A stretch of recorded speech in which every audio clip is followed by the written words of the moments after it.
राधे राधे दोस्तों, हमारे YouTube channel में आप सभी का स्वागत है।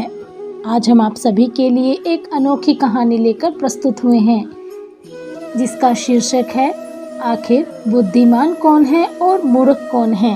तो चलिए बिना देर किए शुरू करते हैं। एक राज्य में एक पंडित जी रहा करते थे। वे अपनी बुद्धिमानी के लिए बहुत प्रचलित थे। उनकी बुद्धिमत्ता के चर्चे बहुत दूर दूर तक फैले हुए थे। एक दिन उसी राज्य के राजा ने पंडित जी को अपने दरबार में उपस्थित होने को कहा। पंडित जी के पास आमंत्रण भेजा गया। पंडित जी अगले ही दिन दरबार में उपस्थित हुए। राजा ने बहुत से विषयों पर पंडित जी के साथ गहन चर्चा की। चर्चा समाप्त होने के बाद पंडित जी जब अपने घर को जाने लगे तो राजा ने उनसे कहा, पंडित जी आज्ञा दे तो आपसे एक बात पूछूं। पंडित जी ने कहा, जी महाराज कहिए। राजा ने कहा, पंडित जी आप इतने बुद्धिमान हैं किंतु आपका पुत्र मूर्ख क्यों है। राजा का प्रश्न सुन पंडित जी को बहुत बुरा लगा। उन्होंने पूछा, राजन आप ऐसा क्यों कह रहे हैं। राजा बोला, आपके पुत्र को यह नहीं पता कि सोने और चांदी में अधिक मूल्यवान क्या है।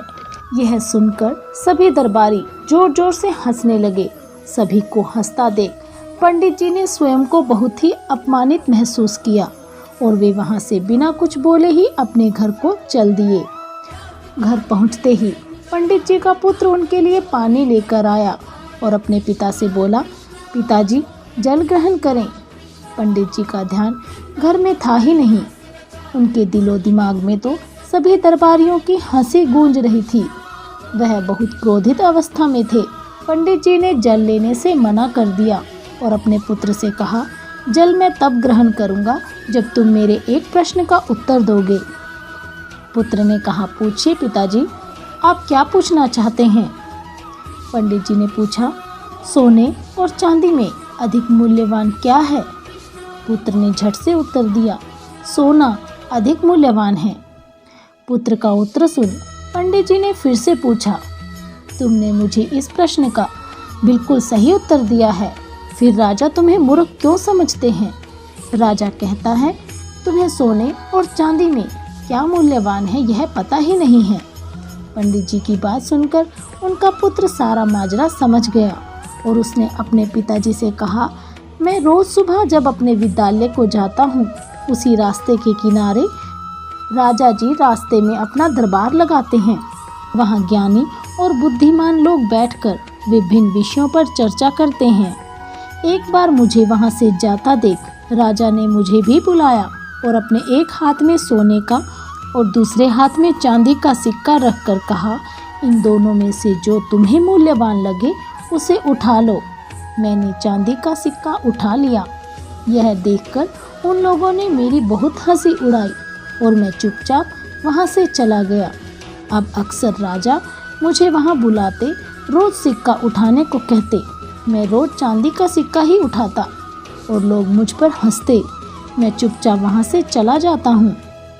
अपने पुत्र की बात सुनकर पंडित जी ने कहा, जब तुम्हें पता है कि सोने और चांदी में अधिक मूल्यवान सोना है तो तुम सोने का सिक्का ही उठाया करो, क्योंकि स्वयं को उनकी दृष्टि में मूर्ख साबित करके तुम्हें क्या मिलता है।